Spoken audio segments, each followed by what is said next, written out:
तो दोस्तों मैं आपको इस वीडियो में EMI फ़ोन के कैसे सेटिंग के बारे में बताने वाला हूँ। यदि आप उसकी इनेबल कर देंगे तो आपका मोबाइल का आवाज़ बहुत ही बढ़ जाएगा, बहुत ही फास्ट देगा। तो इसके लिए आज आपको आ जाना अपने मोबाइल की सेटिंग में। सेटिंग में आने बाद आपको साउंड एंड वाइब्रेशन में आ जाना है।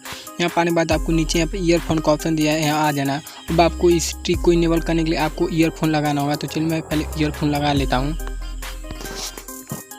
ईयरफोन लगाने के बाद आपको EMI साउंड इंकरेज का ऑप्शन है, इसे आपको इनेबल कर देना है। इसको इनेबल करने के बाद ऊपर एक लाउजर का ऑप्शन है, अब आपको इस पर क्लिक करना है। यहाँ पर आप देख सकते हैं सभी डिफ़ॉल्ट है, तो इसको आपको कस्टम पर कर देना है। अब आपको सभी को फुल कर देना है। तो चलिए हम सभी को फुल कर देते हैं। आप देख सकते हैं सभी फुल कर देंगे तो कस्टम हो जाएगा। इसको फुल करने के बाद आपको बैक आ जाना है।